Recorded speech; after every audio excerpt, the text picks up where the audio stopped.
¿Listos? Sí, adelante.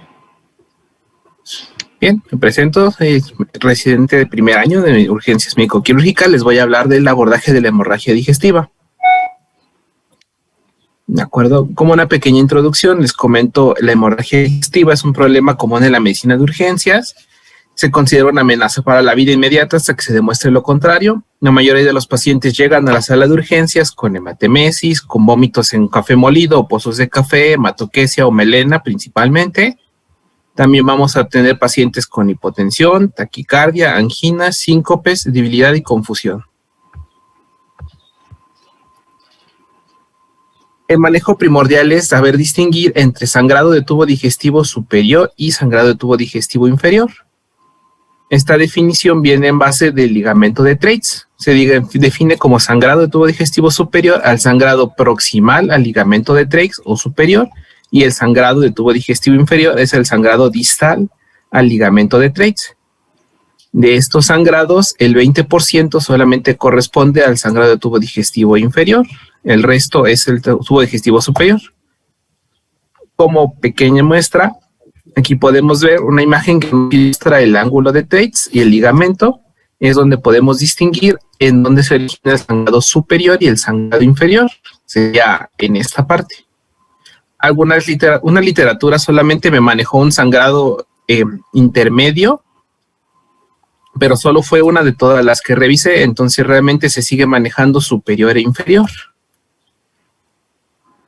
Aquí, a modo de resumen, los diagnósticos diferenciales, una vez que podemos empezar al abordaje del sangrado de tubo digestivo superior, principalmente son gastritis, sangrado varicial, el desgarro de Mallory Weiss, una fístula aortoentérica, las displasias, la malignidad, enfermedad ulcerosa péptica, esofagitis.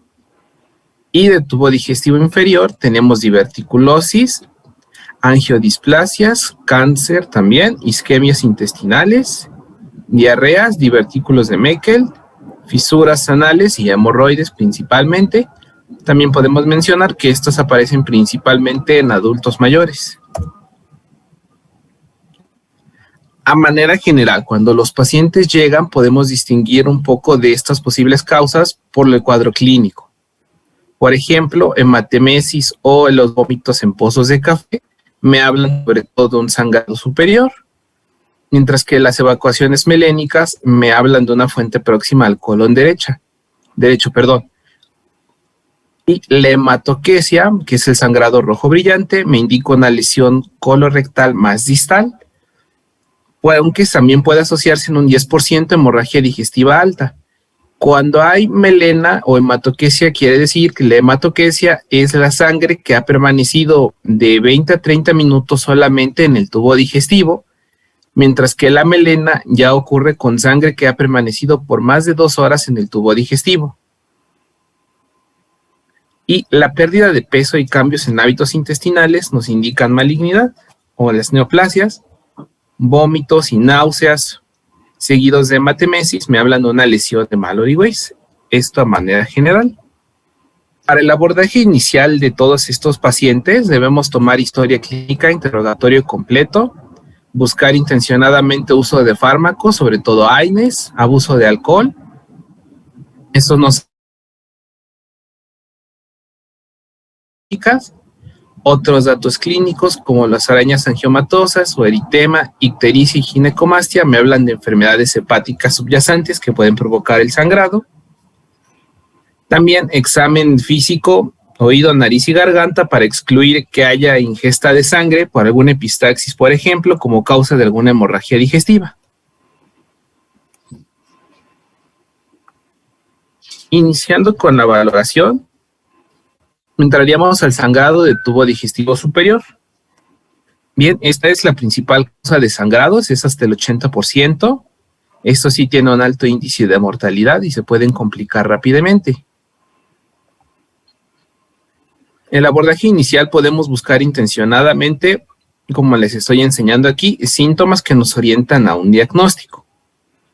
Ejemplo, úlceras pépticas con dolores abdominales. No necesariamente al examen físico, puede ser referido. odinofagia, disfagia o reflujo, me hablarían de úlceras esofágicas, emesis, náuseas, tos, nos hablan del desgarro de Mallory Weiss, ictericia o ascitis, me hablan de varices hemorrágicas o gastropatías hipertensivas, y los cambios de hábito, como les había mencionado, me hablan de malignidad. Como abordaje general del sangrado gastrointestinal, vamos a tener a un paciente que puede llegar hemodinámicamente estable o inestable. ¿De acuerdo? Si tenemos un paciente que se encuentra hemodinámicamente estable, aquí en algunas literaturas me estaban indicando el uso de sonda nasogástrica para verificar si hay algún sangrado de tubo superior, si logramos identificar sangre fresca o pozos de café. En algunos otros, como Up to Date o American Journal of Gastroenterology, me indican que esto ya no está sugerido. Si se cuenta con la endoscopía, podemos saltar el paso de una sonda nasogástrica e irnos directamente a la endoscopía superior. En caso de no poder hacer esto, sí podemos iniciar con el sondeo para ver si hay algún sangrado. Si llega a haber algún sangrado, podemos hacer un pequeño lavado, o eso era la indicación de la guía. En caso de que sí tengamos la opción de la endoscopía, nos pasaríamos directamente a la endoscopía superior. En caso de que no veamos nada en la sonda, tendríamos que buscar hematoquesia también. Si no hay hematoquesia, la iríamos a la endoscopía. En caso de que sí hay, ya nos iríamos a buscar un sangrado de tubo digestivo inferior. Cuando tengamos a un paciente que llega inestable, tenemos que realizar las medidas de reanimación de ATLS para poder estabilizar a nuestro paciente, por lo menos hemodinámicamente. Una vez que tengamos a un paciente estable, que ya se realizó la reanimación, iríamos al paso siguiente, que es nuevamente la endoscopía. Si en la endoscopía logramos identificar algo, se trata la causa directamente, puede ser tratado directamente en el procedimiento de la endoscopía. En casos de complicación, el tratamiento es quirúrgico. En caso de no encontrar nada en la endoscopía superior inicial, tendríamos que realizar estudios complementarios. Aquí solamente les anoté estos, pero también hay tomografía, angiotomografía, cosas que les estaré enseñando en las siguientes.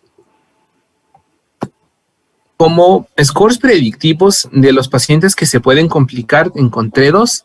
El que les estoy mostrando es la puntuación de Glasgow-Blatchford. La puntuación de 0 me indica que es un paciente poco complicable.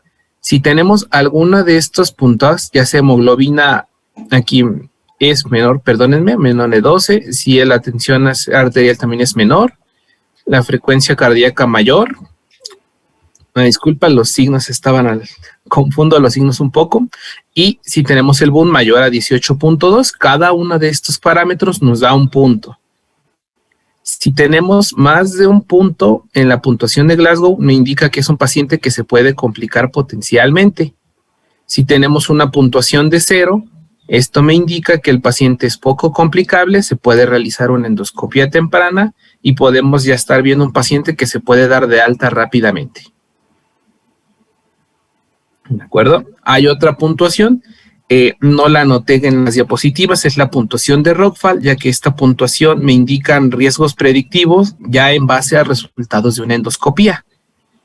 Tiene resultados endoscópicos, se basa en edad, se basa también en diagnóstico endoscópico, como Mallory Weiss, por ejemplo, en valores de tensión arterial y en patologías previas.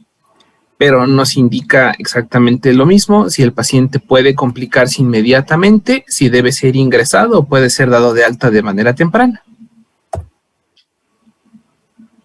Continuando con el esquema anterior, ¿de acuerdo? Si tenemos este caso de hematemesis,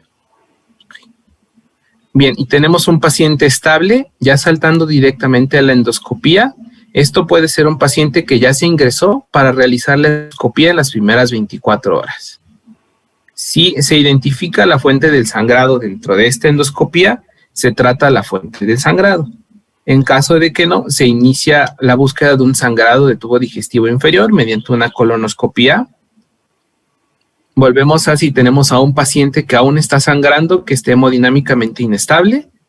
Nuevamente realizar ATLS, realizar reanimación con fluidos, con sangre en caso de que se requiera. Y si tenemos el material, se puede realizar una endoscopía de emergencia. También podemos irnos adelantando, interconsulta con cirugía o radiología intervencionista en caso de que sea necesario. Y si no se realizó la endoscopía de emergencia, cuando el paciente se logra estabilizar, nuevamente vamos a realizar la endoscopía superior. Y nos iríamos nuevamente en la endoscopia logro identificar la fuente. Si sí, se debe de tratar la fuente. En caso de que no, tenemos que seguir investigando. Si la endoscopía no ha logrado ubicar la fuente, si tenemos aún el sangrado, se debe realizar estos estudios, la angiotomografía o la enteroscopía. En caso de que no haya el sangrado, de que no continúe, el sangrado, solamente debemos descartar sangrados de tubo digestivo inferior. Siguiendo con el resto de estudios complementarios que no hemos podido localizar la fuente de sangrado, una vez que se logra localizar, tratamos la causa. En caso de que no, evaluar nuevamente sangrado. Si ya detuvo el sangrado, podemos empezar tratamiento médico y hacer una endoscopía de valoración nuevamente. En caso de que continúe con el sangrado, ya tendremos que pensar en una laparoscopía o una laparotomía exploratoria.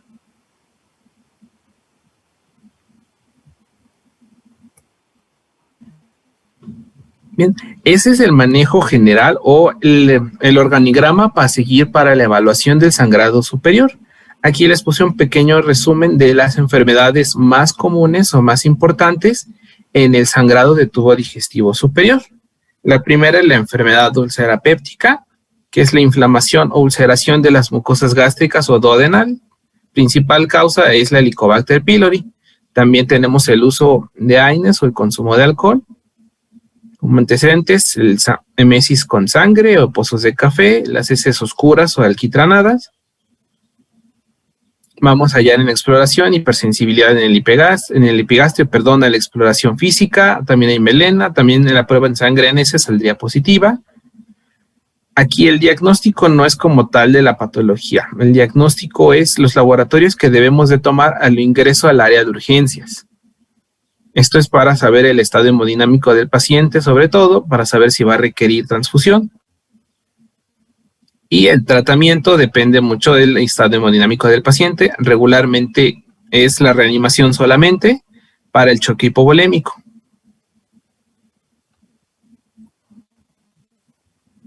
Otra de las principales patologías son los sangrados varicosos. De acuerdo, esto se caracteriza por la hematemesis rojo brillante. Hay dolor abdominal difuso, no como el anterior que era en epigastrio. Hay náuseas, hay antecedentes de hipertensión portal. Como dato, la mayoría de los sangrados gastrointestinales, más del 60%, tienen antecedente de un sangrado gastrointestinal previo. Podemos hallar signos de insuficiencia hepática en esta patología en particular, como la ictericia, telangiectasias, ascitis, los vasos en cabeza de medusa. El paciente acudirá con facies de dolor, puede acudir hipotenso, taquicárdico y con melena. Nuevamente, los estudios que debemos realizar al ingreso del área de urgencias, principalmente la biometría, las pruebas de función hepática, tiempos de coagulación y tipo de pruebas en caso de que se requiera transfusión. Aquí el tratamiento aplica para este y para todas las patologías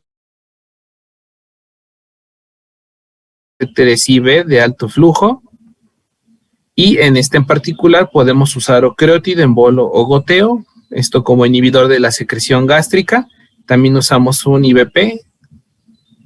Esto lo comentaba la bibliografía, el taponamiento con balón de Minnesota o Blakemore, de acuerdo, solamente en caso de que haya algún desgarro o que se haya tenido que intubar al paciente. Esto es como medida extraordinaria. También la literatura nos menciona que no está del todo recomendado porque sí es muy propenso a complicaciones asociadas solamente a la aplicación del balón.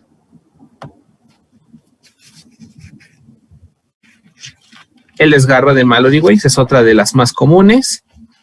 Son desgarros en la membrana mucosa del esófago. en la membrana distal causada por vómitos, principalmente por el esfuerzo, también relacionado con ingesta excesiva de alcohol.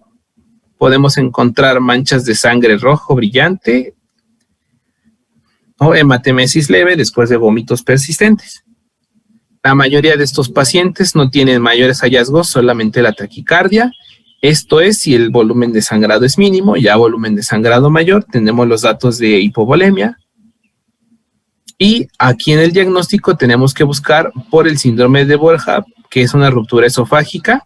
En caso de que el desgarro se llegue a complicar, podemos buscar efisema subcutáneo o efisema mediastínico en la radiografía. El tratamiento inicial con estos casos solamente son los antieméticos, prueba de tolerancia oral. También podemos administrar dispositivos extraglóticos e incluso mencionaba que estos pacientes pueden ser dados de alta si el volumen de sangrado fue mínimo. Otra de las patologías principales, la fístula aortoentérica, que es una fistulización entre la aorta y el tubo digestivo, por lo general ubicada en duodeno. Esto ocurre en pacientes que tienen antecedentes de aneurisma aórtico abdominal, de injertos aórticos. Puede aparecer como un sangrado centinela o al contrario, un sangrado muy profuso. Principalmente el sangrado gastrointestinal rápido con datos de choque hipovolémico. Tenemos que trabajar principalmente en verificar el estado de choque para realizar la reanimación. También se debe verificar con cirugía, realizar la tomografía, si es posible en estos pacientes, o incluso una angiografía para verificar el origen de sangrado y qué tipo de reparación requiere. Nuevamente el tratamiento va más enfocado a la hipovolemia y en estos casos sí se recomienda el ingreso a la terapia intensiva para la reparación quirúrgica del defecto. Esto eran las principales patologías de tubo digestivo superior. Voy a hablar ahora un poco de las de tubo digestivo inferior. Tubo digestivo inferior, les había comentado, son las de menor porcentaje. También estas patologías tienden a ceder de manera espontánea. En algunos casos, que sí hay mucho riesgo de complicación, son pacientes de edad avanzada o con comorbilidades médicas. Y como dato principal, hematoquesia asociada con inestabilidad hemodinámica se asocia más que nada a un sangrado de tubo digestivo superior. Mucho del abordaje del tubo digestivo inferior va a ser descartar el sangrado de tubo digestivo superior, ya que estos son el menor porcentaje de sangrados. Aquí de manera corta les indico paciente que tenemos con hematoquesia. Nuevamente tenemos que verificar el estado hemodinámico. Si el paciente está hemodinámicamente estable, solamente vamos a tratar el padecimiento actual o si se requiere realizar colonoscopia. Si el paciente no está hemodinámicamente estable, nuevamente me presentan la sonda nasogástrica. Ya regularmente se salta el paso a realizar la endoscopia. Ahora, si no logramos encontrar sangre, vamos a realizar la colonoscopia, que esto es sangrado de tubo digestivo bajo. Si logramos identificar el origen del sangrado en la colonoscopia, se debe de tratar este origen. En caso de no lograr identificar el sangrado y el paciente siga con sangre, tenemos que realizar otros estudios que habíamos mencionado previamente en el digestivo superior, que es la arteriografía, es escáner nuclear de células rojas marcadas, por ejemplo, la tomografía. Y nuevamente, en caso de que incluso con esos estudios no logremos identificar el sangrado, debemos prepararnos para realizar una laparotomía exploratoria.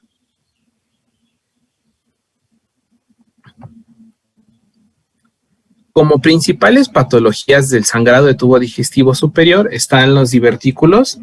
Aquí englobamos un poco diverticulitis y diverticulosis, esto sobre todo en pacientes de la tercera edad. Tenemos que hay sangrado rectal rojo brillante, no doloroso habitualmente en caso de la diverticulosis, y podemos darnos cuenta con el inicio por la urgencia para defecar.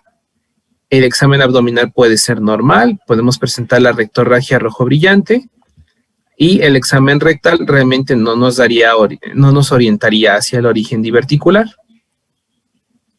Aquí nuevamente tenemos que descartar cualquier problema hemodinámico. Y el tratamiento de los sangrados diverticulares regularmente es autolimitado, esto de acuerdo al grado de diverticulosis. Llegan a necesitar reanimación en caso de que el sangrado sea muy profuso. El tratamiento suele ser farmacológico, ya solamente en casos de diverticulitis o diverticulosis de grado 4 es donde se requiere algún tratamiento quirúrgico. Ahora, el cáncer colorectal, otra de las patologías que mencionamos principales que pueden provocar el sangrado. Vamos a encontrar sangrado aquí crónico. Hay cambios en los patrones intestinales, anorexia, disminución de peso. Encontramos a un paciente con datos de hipovolemia, palidez, pruebas de sangre oculta en heces. Vamos a tener anemia en los laboratorios, una anemia normo-normo que nos indica un sangrado crónico. Y hay que realizar las tomografías si se sospecha de obstrucción o de un sangrado, aunque sea un sangrado centinela, que es un sangrado que ya está demostrando síntomas de hipovolemia. El tratamiento nuevamente es tratar el estado de volumen y ya es estudios de colonoscopía o valoración con consulta externa. O en caso de ser ingresado al área de oncología. Otra de las patologías es la angiodisplasia colónica, que nos va a provocar sangrado de tubo digestivo inferior. Esto es por vasos sanguíneos frágiles y mayor tamaño, habitualmente en ciego o colon ascendente o proximal. Principalmente en pacientes adultos mayores de 60 años, tienen pequeños sangrados frecuentes y coagulopatías o consumo de AINES en gran cantidad suelen precipitar este tipo de sangrados. No vamos a encontrar gran cosa en la exploración física, solamente encontraríamos la prueba de sangre oculta en heces positiva. Nuevamente hay que orientarnos a tratar el estado de volumen, ¿de acuerdo? Y aquí hay que buscar la lesión por medio de la endoscopía o la colonoscopía para realizar el tratamiento. De manera general, el tratamiento que les he manejado en todas estas patologías es tratar la causa y tratar el estado de volumen. También en otras guías he encontrado que se debe indicar inhibidor de bomba de protones, omeprazol o lansoprazol, cuando se sospecha de alguna patología como secreción de ácido gástrico, como la esofagitis, como la úlcera con la enfermedad de úlcera gástrica. Pero el tratamiento en general solo se maneja a reposición de volumen y a tratar el estado de hipovolemia. Esto es el manejo abordaje inicial en el área de urgencias. Ya posteriormente que tenemos identificado el diagnóstico, se debe dar el manejo a la causa subyacente. Como tal, de momento, esto sería el tema grande. No sé si tienen alguna duda. Gracias, Israel. ¿Alguien tiene alguna duda o comentario?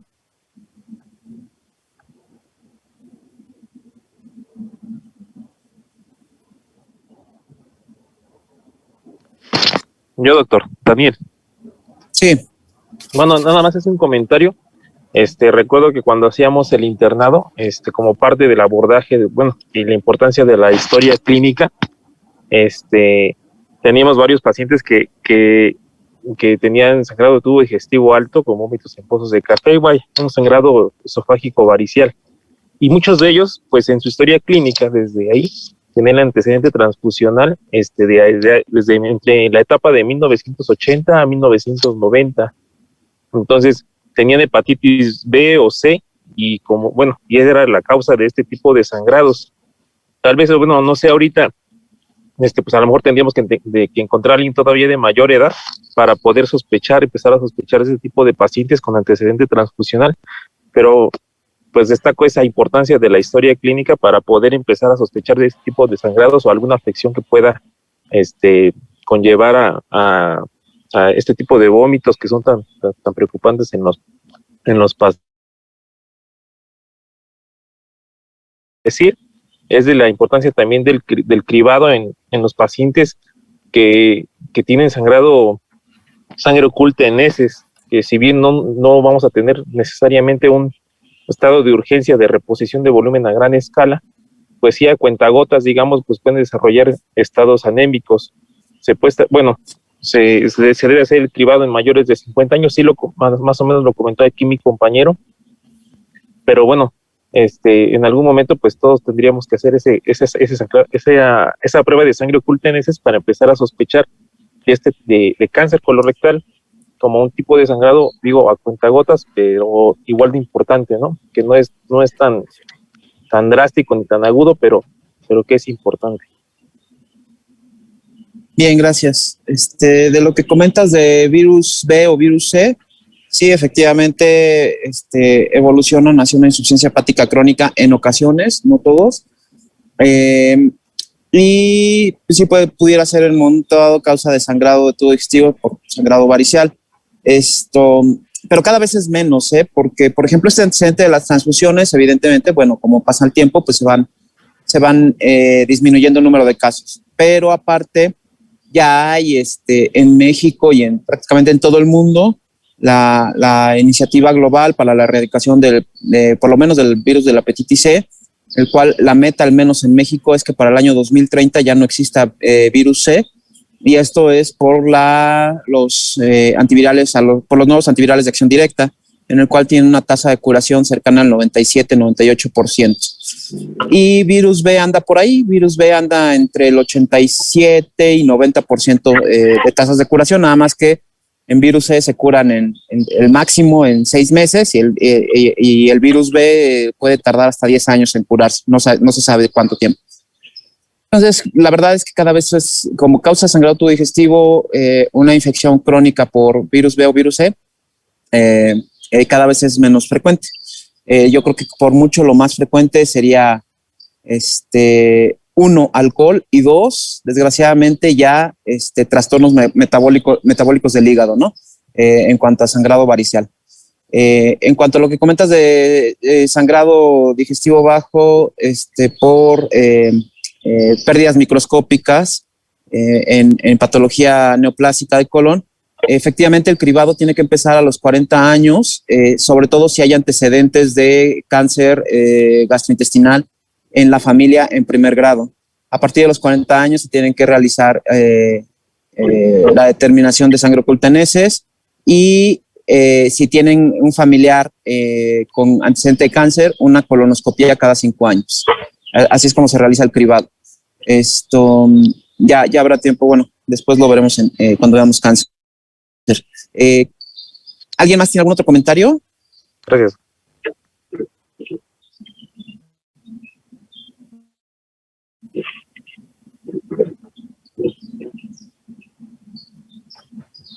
Bueno, en lo que vemos si se anima alguien más. Israel, bien, gracias por tu presentación.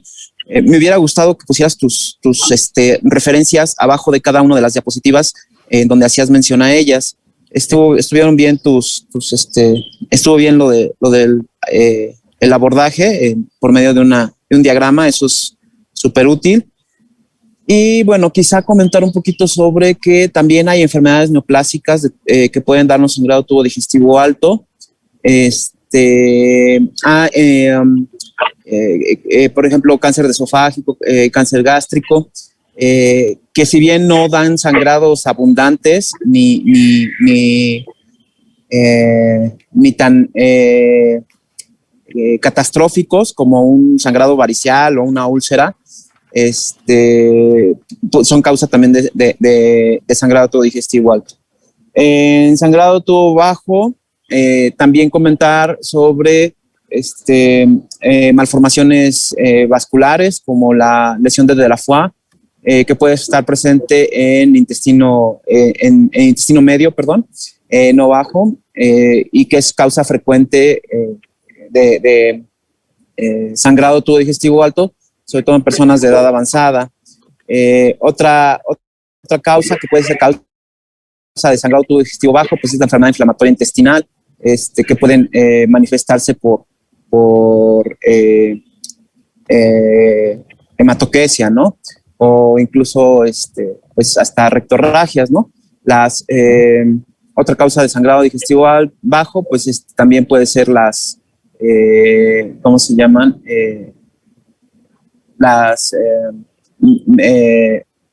Hemorroides, perdón, se me olvidó.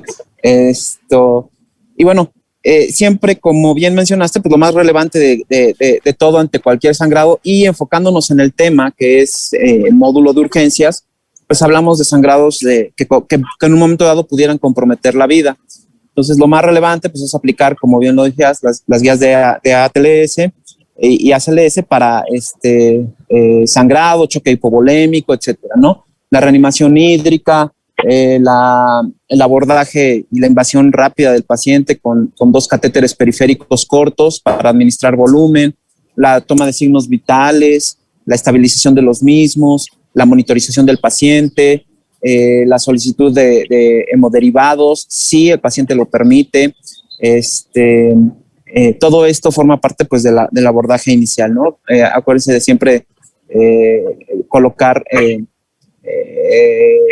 sonda vesical para cuantificar el gasto urinario como un marcador indirecto del ¿cómo se llama? Del gasto cardíaco, etcétera. Entonces, básicamente el abordaje es desde el punto de vista de urgencias, todo el soporte hemodinámico que tiene que recibir este paciente para que si su vida está comprometida se restablezca la normovolemia lo más posible, y si no hay compromiso vital, bueno, para tratar de cohibir el sangrado. Es muy importante, la realidad es que la realización de los estudios sobre todo de endoscopía, es todo un tema, ¿no? Y depende mucho del centro en el que uno se encuentre. Yo recuerdo mucho cuando hice el internado, pues los endoscopistas eran bravos, eran rudos, ¿no? Y esos cuates le entraban a todo y le metían el endoscopio a todo lo que, o sea, te tenías que cuidar, te movías y te metían el endoscopio. Esos cuates eran de verdad muy rudos y le entraban prácticamente a todo. Y en verdad eran realmente muy diestros para el manejo del endoscopio en situaciones de emergencia.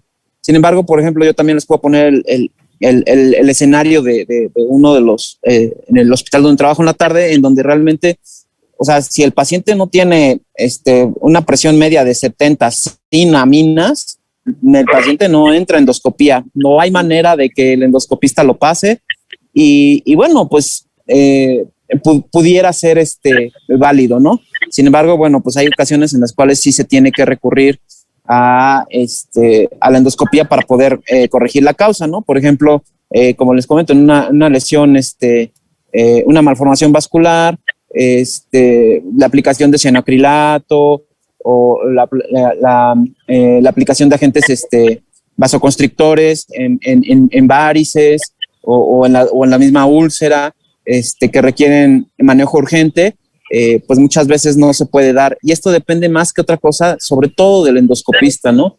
Depende de lo diestro que sea, y dos, pues de lo, ¿cómo se llama? De lo arriesgado y aventado que pueda ser el endoscopista para resolver situaciones de emergencia. Hay hospitales en donde incluso hay guardias de endoscopía en los servicios de urgencia para los pacientes que llegan con un sangrado masivo, ¿no? Y hay otros en donde solamente están de llamado y te piden corroborar con por ejemplo, el protocolo en centro médico es que se les coloca la sonda nasogástrica, como decías, Israel, que en ocasiones ya no se coloca, es la colocación de una sonda nasogástrica con un lavado, y si el lavado sale positivo, entonces, y no se logra negativizar, pasa endoscopía. Pero si el lavado sale negativo, se difiere la endoscopía hasta que sea un turno hábil. Entonces, cada centro tiene sus propios lineamientos para el uso de la endoscopía. Yo creo que es algo de lo menos estandarizado que hay, aunque sí está bien descrito cómo debe de ser. Prácticamente en todos los centros es muy diferente la manera en cómo se trabaja la endoscopía ante una situación de emergencia. No sé si hay algo más que quieran comentar. Yo, doctor, yo. Sí. Otra vez. Disculpe, doctor, exactamente a qué le llamamos los IVPs a dosis altas, porque hemos visto que hay omeprazol a 80 miligramos, y luego he visto alguna literatura por ahí que dice que son hasta 160 miligramos de omeprazol, por ejemplo. Y bueno, y también transpolarlo a lo que es la consulta, porque es como, luego en la consulta es común que llega un paciente con evacuaciones melénicas que no se quiere poner un omeprazol IV, y qué tan factible o qué tanto disminuye el beneficio, digamos, del omeprazol por vía oral cuando tiene un sangrado de tubo digestivo alto activo. Ok. No forzosamente todo es parenteral.